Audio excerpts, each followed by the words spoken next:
UFC 250 Nunes versus Spencer takes place this weekend, and these are my fighters to watch out for on that card. There are a lot of young, talented fighters on the card that are quite far down the card on the prelims that a lot of people aren't going to notice, and they are going to fly underneath the radar. This is a video dedicated to shining the spotlight on some of these young, talented guys and letting you guys know which ones I think are most likely going to win their bouts. Consider this somewhat of a free fight parlay for you guys. I'm very confident with these predictions, and I'm very confident that these fighters that I'm about to put in this video are going to go on to do great things inside the UFC.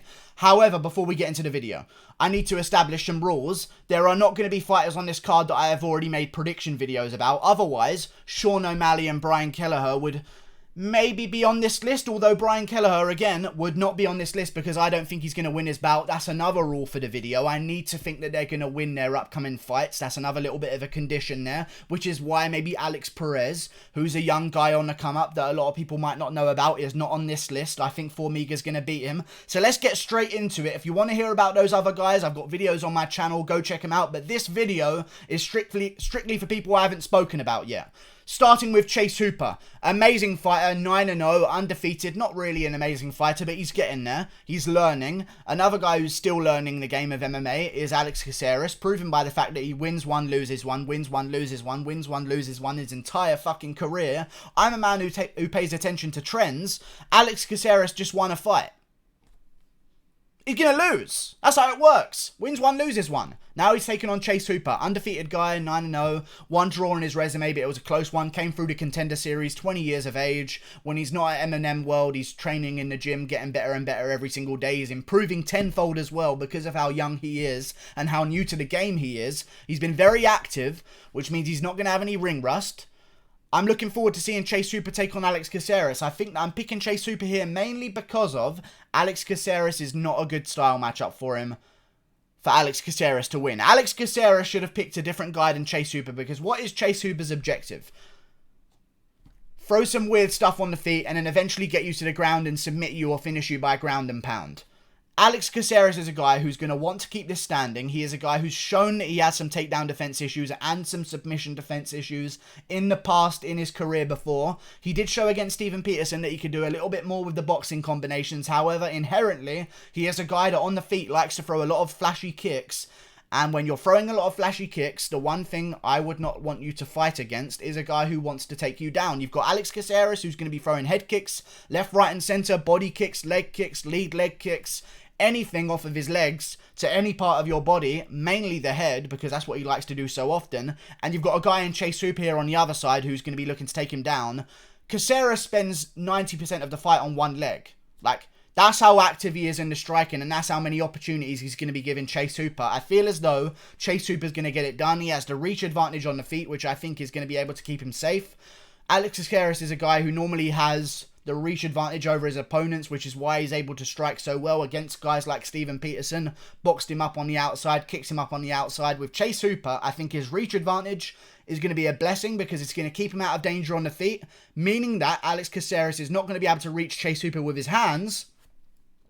He's going to have to do it with his feet. And when he's throwing these kicks and Chase Hooper wants to take him down, that's almost giving Chase Hooper a single leg. That's almost giving Chase Hooper a free takedown. I don't see Alex Caceres winning this fight. I just don't think he has the same motivation right now that Chase Hooper does as an undefeated up-and-comer who, although has not tasted defeat yet, has tasted a draw and has had his fair share of fights where he's taken a bit of a beating, so he knows what it's like to lose rounds.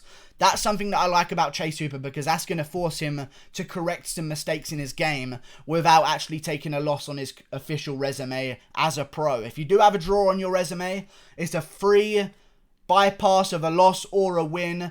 I think Chase Hooper's probably going to have treated that as a loss. A draw is never something you want on your resume, so he's basically got a free lesson without having a loss on his record. He's going to be motivated coming into this one. He's coming off a big win in his UFC debut. Those UFC Octagon jitters are over. As far as we know, he's had his first fight. He looked very good against Daniel Tamer. He took some big shots, stuck to the game plan, got Tamer to the ground, eventually imposed his game and his will and finished him by ground and pound whilst having him in a triangle. I just feel as though Chase Hooper's going to win this fight. I think he's going to do it by rear naked choke against Alex Caceres, and if he does win this one, there are a bunch of great fights at featherweight that I would like to see Chase Hooper take on next, including some young up-and-comers like Sean Woodson, who is a guy who would be a very interesting matchup for Chase Hooper again, another tall, lanky featherweight. I feel like that's going to be the problem for Chase Hooper. Once he fights a guy with his dimensions and his size, I think he's going to come into some issues. Or if he fights a guy who's just a better wrestler than him, who's short and stocky. But I think that Alex Caceres falls right in between the pair of those two terrible matchups for Chase Hooper. He's going to go down and get rear naked choked in the first round. Chase Hooper gets the job done. Moving on to the second fight that I think you guys need to pay attention about. And the fighter involved in that fight is Alonzo Menifield. Alonzo Menifield versus Devon Clark is a great fight. It's on the early prelims. I wouldn't have minded seeing this one open up the prelims of UFC 250. It's an amazing fight. It's bound to be action. Devon Clark is the gatekeeper of the 205-pound division. Always has been. Devon Clark has always been the gatekeeper of that division. Okay? He always has. He beats Darko Stosic. He loses to Ryan Spann. He beats this guy. He loses to that guy. He beats this guy, he loses to Alexander Rakic. Like, if you beat Devon Clark, you join a very selective group of light heavyweights. I feel as though Alonzo Menifield is good enough to be in that selective group of light heavyweights, such as Ryan Spann. I consider Alonzo Menifield equally as good as Ryan Spann. Ryan Spann had a real tough fight with Sam Alvey in his last outing and was still able to beat Devon Clark. I feel as though Alonzo Menifield's going to be able to do the same thing. He's stronger than Ryan Spann. He has a lower center of gravity than Ryan Spann, which is obviously going to help with some of those takedown defense situations that I'm sure Devon Clark is going to be putting him in, because Devon Clark's game is literally to run at you, push you to the cage, and try and drag you towards the canvas. Devon Clark is also coming off a win. Again, we got another situation like the Caceres one. Devon Clark is a man who wins one, loses one, wins one, loses one. He's just won a fight. Now he's taking a step up again. I'm noticing the trend. He can't beat the step up. He can beat the step down. I feel as though he's going to lose to Alonzo Menifield. Also, Devon Clark got KO'd by Ryan Spann. That's another KO on his resume, other than the Alexander Rakic one that he's already taken. I feel as though Alonzo Menifield's going to go out there and get the job done. I almost said Chase Hooper there. Chase Hooper ain't beating Devon Clark. But I think Alonzo Menifield's going to go out there and get the job done. He was supposed to be taking on Ed Herman at UFC Portland as well. So he's had a full camp for this one. This isn't a short notice bout like I believe it is for Devon Clark. Actually, Devon Clark's known about this fight for quite some time. So he's had a bit of a camp. He has not had as long of a camp as Alonzo Menifield, who had a fight with Trevor Smith back in December, got pulled out of that one for a minor injury, got straight back into training, had a fight against Devon Clark booked for May, wanted to fight there, also had a fight booked against Ed Herman at one point as well, but that never got made official, it was only in the works. He's been ready for a fight for a very long time. I assume he's done all of the correct preparation. I think he's going to go out there and beat the mediocre Devon Clark. Alonzo Menifield gets the job done by KO. However, if it does go past that first round, Devon Clark could take over. And that is a bit of a worry of mine, because Devon Clark is a guy, as much as people think that he's quite bad, he knows how to win. He knows how to make fights close, and he knows exactly what he's got to do to win, and he knows exactly how to implement that in the fight. He sticks to a game plan very well. He's not going to sit there on the outside and play fucking 1-2s with Alonzo Menifield. He's going to get in his face. He's going to make it ugly. I just feel as though Alonzo Menifield is going to have the skill and the speed to catch him trying to close the distance, putting out Devon Clark as he moves towards a punch, increasing the power. Alonzo Menifield gets the job done in the first round by KO. Moving on, another fighter on the card, Herbert Burns, will be taking on Evan Dunham. A lot of people have been asking me to talk about the Herbert Burns fight on the card. I guess this is your reward for asking so much about wanting me to talk about Herbert Burns. I love Herbert Burns. He was on Dana White's Looking for a Fight. Then he got brought into Contender Series. He dominated someone there. Then he went out and dominated Nate Landwehr in his debut. And Nate Landwehr is a guy who, although people think he lost to Darren Elkins, go and look at the stats. A lot of people think that Darren Elkins outstruck Nate Landwehr in that third round. I thought Nate Landwehr could have won that fight. I actually think the fight could have gone either way, and I'm not mad at it being a split decision. Knowing some of the decisions we have had, this is as good of a split decision as it gets. Darren Elkins versus Nate Landwehr was a very close fight. Nate Landwehr did outland him in those second and third rounds. I give him that credit, and I give Herbert Burns the equal credit for destroying Nate Landwehr in that first round. Nate Landwehr is a guy who is not a dominant guy, but he has a great chin, and he's dominant when he does what he wants to do to you. When he gets in your face and grits down, that's his area. That's where he's dominant, because he's got a great chin and he knows it. For Herbert Burns to go out there and not, as the submission guy who needs to take someone down, not shoot for a takedown, but throw the knee up the middle that he did to KO Nate Landwehr, showing me that he has a much more complete game than I once thought, because I thought that Herbert Burns was a guy who needed to get guys to the ground. Nate Landwehr is a savage. Nate Landwehr has beaten guys when he was 12-2 who were 16-3. Nate Landwehr has beaten guys when he was 10-2 who were 10-1. Over at M1, there's nothing but great competition. Another fighter that came from M1 is Ramazan Ameev. There's some real competition over there at M1 recently as well. Great recorded guys. Nate Landwehr has been through all of them, and Herbert Burns destroyed him. I'm on the Herbert Burns train. I'm on the Burns train in general. I didn't think Gilbert Burns was going to beat Tyron Woodley. I know that that's going to boost Herbert Burns' motivation for this fight, if anything. Herbert Burns is going to get the job done against Evan Dunham. Evan Dunham is just a bit of an older guy. 37 years of age right now, I believe 38. God, he's aging by the fucking second. He just skipped a year while I was talking to you guys. I swear he was 37 not too long ago. But even still, hasn't been in the cage for some time. Didn't fight throughout the entire of 2020. Last fought in September of 2018.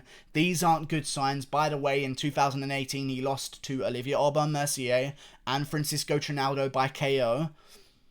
You know, like, these are some alarming signs for me, for a guy who I think might have a chance of beating Herbert Burns. I think Herbert Burns is going to destroy him, and this evidence kind of just puts me off the idea of Evan Dunham winning even more. I didn't even realise that he hasn't been in the cage for that long. However, he does have an advantage of being the bigger man at lightweight.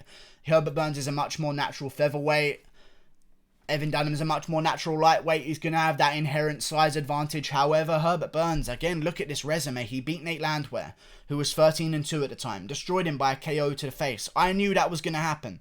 I called that to happen. I thought Herbert Burns was going to get the finish early. People were saying that Nate Landwehr is a beast. You don't know what you're talking about. Herbert Burns is a savage. I've been watching him for a long time. Again, against Darrick Minner in the Contender Series. Darrick Minner is a guy who on short notice gave Grant Dawson a bit of a fight until the halfway point of that second round when Grant Dawson eventually got the finish. But before that, Darrick Minner was escaping submission positions. He was putting Grant Dawson in some weird positions as well. Grant Dawson had a bit more of a fight than expected against Darrick Minner on short notice. On full camp, Herbert Burns destroyed Darrick Minner in the first round like it was nothing with a triangle choke. Before that, he's beat other guys in his career. When he was 0-0, he fought a guy who was 0-7. That's his only bad fight on his career. When he was 1-0, he fought a guy who was 5-0. When he was 2-0, he fought a guy who was 36-25. Not the best record, but a lot of experience to take on when you're 2-0. When he was 3-0, he fought a guy who was 10-1. When he was 4-0, he fought a guy who was 8-4. When he was 5-0, he fought a guy who was 9-0. When he was 6-0, he fought a guy who was 11-0. This is a guy who's been through the ringer, has fought nothing but top competition his entire career. He may have lost to some of them, but those people have Magomed in their name. I'm just saying, I'm going to excuse some of those losses. Herbert Burns is going to win this one. Continuous streak, making it a 5-fight win streak with a big win against Evan Dunham. Use that power that Gilbert Burns has given him. Use the fire that Burns has given him. I think he's going to get the job done over Evan Dunham by submission in the first round. I think we're going to see classic Herbert Burns. I don't think he's going to be going for the striking on the feet. I think he's going to roll right for a leg, go straight for a takedown. If he doesn't get the takedown, pull guard, and submit Evan Dunham in the first round. You've been out of the cage way too long to take on a submission artist like fucking Herbert Burns. I don't think that's a smart idea. It's like if someone took 2 years off. I'm not comparing Herbert Burns to Ryan Hall. However, you know, that I'd be interested to see that matchup. Ryan Hall versus Herbert Burns sounds like a great match. Even still, it's like taking off for many years and coming in against Ryan Hall. Something that you need to practice every day is jiu-jitsu. You know? Like striking, you can get back in the cage and you can figure some stuff out because it's ongoing throughout the entire fight. Jiu-jitsu in UFC recently, especially with an explosive guy like Herbert Burns, is something that happens in an instant. All of a sudden, he's on your legs, he's got your leg, he's got your back, and it's over. Especially with a guy who moves as fast as Herbert Burns between submissions. I don't want a guy with a bit of a ring rust in the first round having Herbert Burns shoot a takedown and pull guard on him, because that's only going to end in disaster. Herbert Burns is going to get the job done. So if you're looking for a parlay, I would argue that my 3 most confident predictions could maybe be, other than obviously Sean O'Malley and some of these dominant favourites on the card. If you're looking at these prelims and you want some good wins, Chase Hooper, Alonzo Menifield, Herbert Burns all get the job done. Those are my guys to look out for. Thank you for watching. Click that button there. and goodbye. I look forward to seeing what happens with these guys next. I think they're going to make a run towards those rankings, each and every one of them. Goodbye.